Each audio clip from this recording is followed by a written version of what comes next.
Siamo live, buonasera amici di Talk Corrad, un cordiale benvenuto da Corrado Parlati.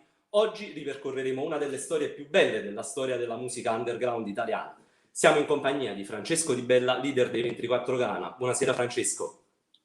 Ciao Corrado, buonasera a tutti.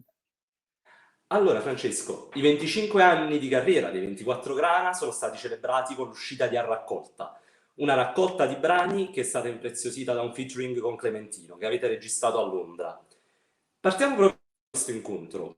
Com'è nato il vostro incontro con Clementino? Vuoi raccontarci la prima volta che vi siete visti per dare vita a questo pezzo?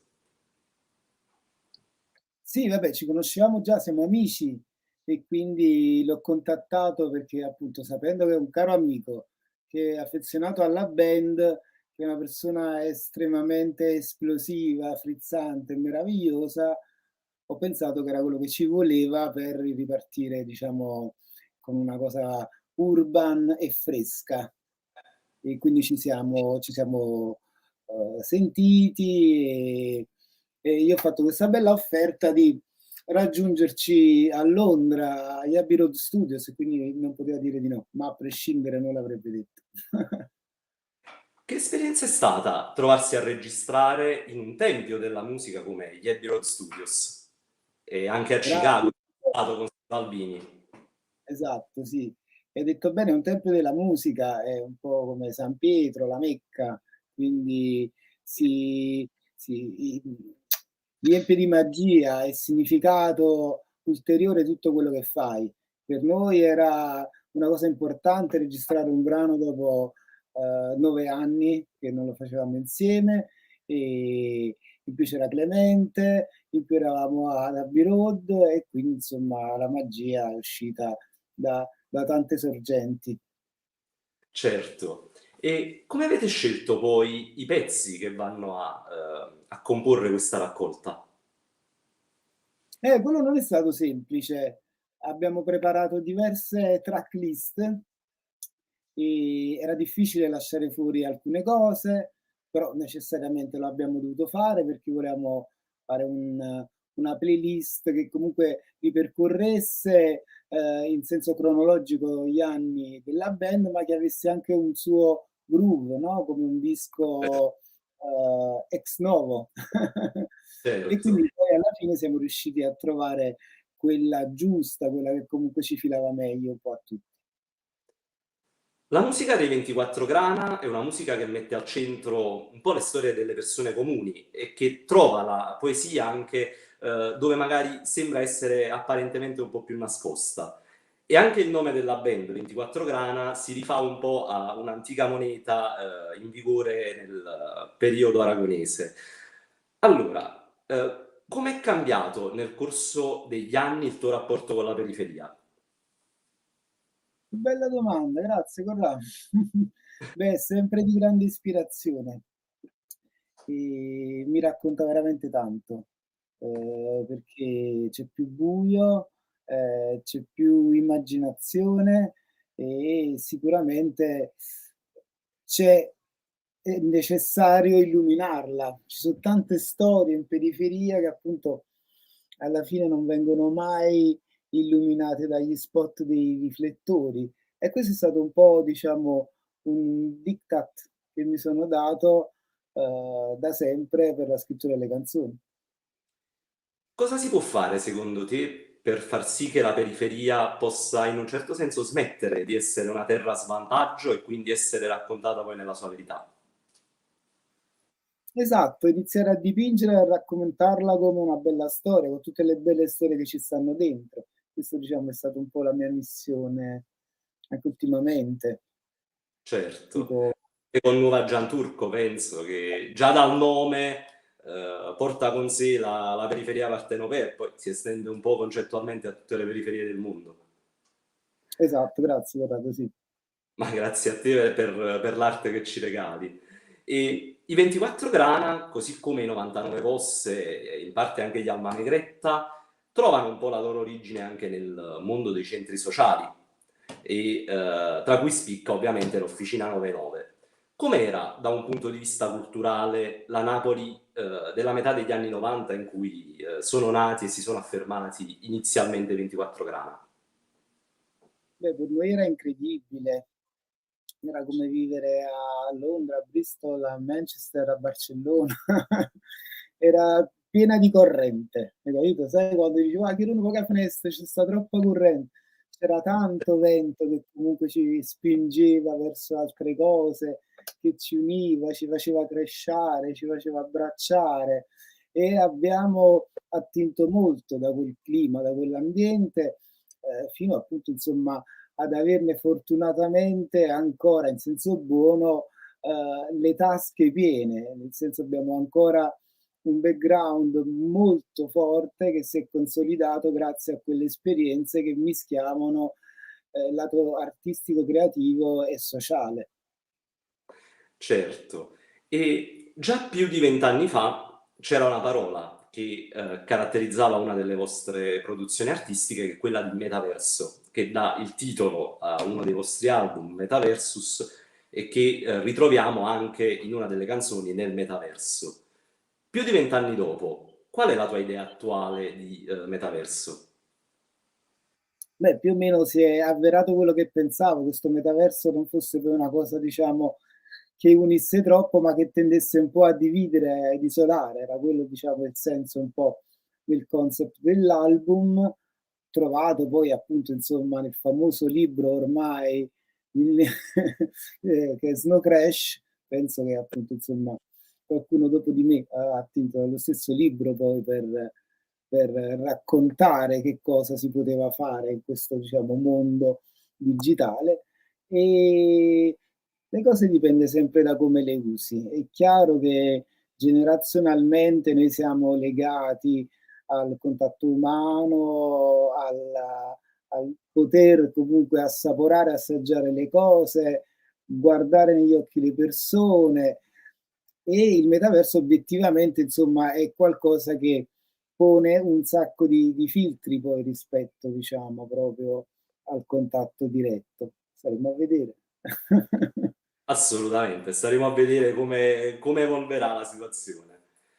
Un'altra canzone di straordinaria attualità che ritroviamo poi anche nella tracklist di A Raccolta è sicuramente Kevlar, in cui le due parole chiave sono paura e speranza, che potremmo poi anche considerare i due sentimenti che contraddistinguono questo periodo assurdo che stiamo vivendo tra pandemia, guerra e quant'altro.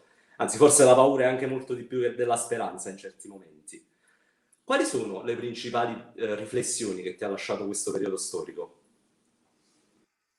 Sì, quelle che dici tu comunque, il senso di incertezza, il fatto che comunque tutto sommato ci sentivamo in un fortino, l'Europa, l'Italia, sicuri e immuni da qualsiasi, diciamo, sia problema sanitario che appunto la guerra che arriva praticamente ai confini. C'era già stata, c'è da sempre, da quando noi siamo in giro le guerre ci sono sempre state in qualche angolo del mondo, a volte anche vicino, no? Mi riferisco ai Balcani, eccetera. Forse semplicemente appunto ci stiamo prestando più attenzione in questo momento che effettivamente mediaticamente e a livello proprio insomma di distanza c'è proprio addosso, è addosso e ci coinvolge anche insomma in quanto forza della NATO, paese europeo insomma confinante con diciamo i territori in cui tutto questo sta succedendo. E in questo periodo infatti sottolineiamo sempre questa cosa durante i nostri concerti prima di presentare l'attenzione, che è una canzone che appunto insomma, in questo senso rispecchia un po' l'attualità. Assolutamente sì. Intanto abbiamo una domanda dal pubblico e c'è Lorenzo Sabatino che ci chiede: Ciao Francesco, una curiosità, com'è nata Cirem, che è una Mm, delle vostre canzoni più amate? grazie Lorenzo per la domanda. È nata all'interno, diciamo, di un ciclo di canzoni, quelle di Ghostwriters, in cui insomma andavo un po' in giro a cercarmele. E come tante canzoni nasce poi da una serie di input, che sono prima, in quel caso ad esempio è arrivato prima il giro di accordi, che aveva un'altra melodia, un altro testo, che a un certo punto non mi è piaciuto, ho buttato e di getto ho iniziato a raccontare di una situazione che avevo visto qualche giorno prima, proprio là dove racconto, no? Incrociandosi poi con una serie magari di sensazioni personali, fatti personali. Le canzoni hanno sempre tanti ingredienti, perciò poi non è difficile, non è molto facile raccontarle così in maniera assolutamente chiara. Penso che sia anche il fascino delle canzoni, perché poi ognuno in qualche modo le può applicare al proprio vissuto. Assolutamente sì, assolutamente sì. E proprio al riguardo, qualche giorno fa leggevo i commenti sotto un altro dei brani contenuti in A Raccolta che hanno lasciato i fan su YouTube, che è Canto per non soffrì. Una dei commenti ricorrenti, veramente tante persone l'hanno scritto, è: questa è una canzone terapeutica. Io penso che per un artista sentire un proprio fan dire la tua canzone per me è stata terapeutica sia una cosa meravigliosa. Sì, E infatti, è la cosa più bella. c'è un momento in particolare, o una canzone anche in particolare, che credi che in un certo senso possa aver salvato la tua vita, possa averla almeno migliorata, sia Bella. da tu, anche semplicemente da ascoltatore? Ah, e beh, dovrei fare un po' mente locale, però sicuramente le canzoni mi hanno spesso salvato la vita, quelle di altri. La musica magari, ma sai, la vita in senso chiaramente figurato, Assolutamente. però le canzoni, perciò sono così innamorato delle canzoni, della scrittura e ne ho voluto fare, diciamo, una ragione di vita. Perché ci sono delle pillole di saggezza che a volte veramente ti illuminano su un piccolo o grande problema. Io nelle canzoni ho sempre trovato le risposte e promuovo le canzoni non soltanto mie, proprio perché penso che in qualche modo siano sostitutivi dei farmaci per star bene. Verissimo, è verissimo. Sono un po' una medicina per l'anima, se vogliamo. Perfettamente, l'hai pittato. E leggendo una delle tue precedenti interviste, ho visto che hai raccontato che hai ascoltato per la prima volta Curro Curro Waiu e da lì hai iniziato a correre e non ti sei più fermato. Quali sono gli artisti che hanno maggiormente influenzato il tuo gusto artistico, e che quindi ti sei portato nell'esperienza dei 24 Grana, che fondono molto il rock, l'underground, poi con la musica tradizionale napoletana? Prima andavo molto per scene, c'erano delle scene che mi influenzavano molto e quindi pacchetti di dischi che comunque ascoltavo in maniera massiccia e che, da cui insomma traevo veramente tantissime informazioni, tantissimi spunti.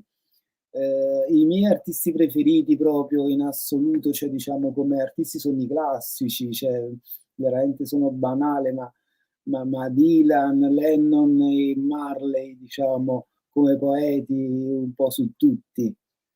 E poi per quanto riguarda l'aspetto musicale, veramente, diciamo, c'erano gli anni in cui ero più giovane che ascoltavo il post-punk, ascoltavo il reggae, il dub, ho ascoltato tanta musica urbana, quindi tanta musica soul, hip hop.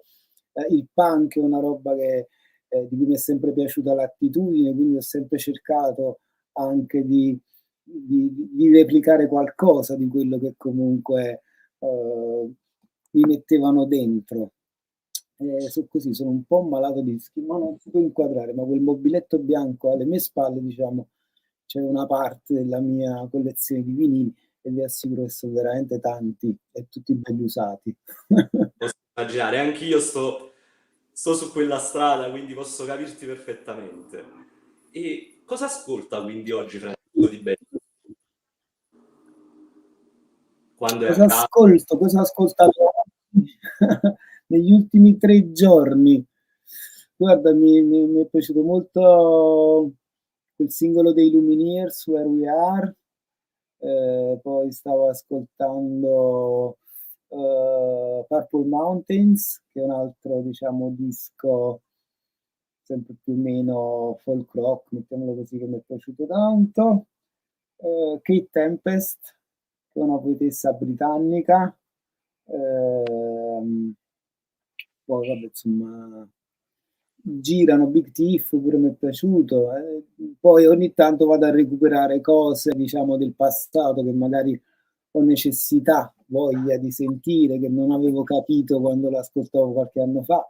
E questo può succedere anche con i cantautori italiani, insomma, Dalla, De André, oppure band degli anni 90 italiane, cose più attuali, a volte anche solo per curiosità. C'è sempre un po' di buona musica da ascoltare. Assolutamente sì, assolutamente sì. Francesco, io ti ringrazio per questa bellissima chiacchierata, sei stato davvero gentilissimo ed è stato un piacere poter presentare a Raccolta con te e ripercorrere i 25 anni dei 24 grana. Corrado, solo grazie, guarda, per questa tua iniziativa. Io e i miei scali siamo felicissimi di discutere, diciamo, tanto affetto da parte di chi ci segue e di chi comunque, insomma, promuove la musica e agli addetti ai lavori come te.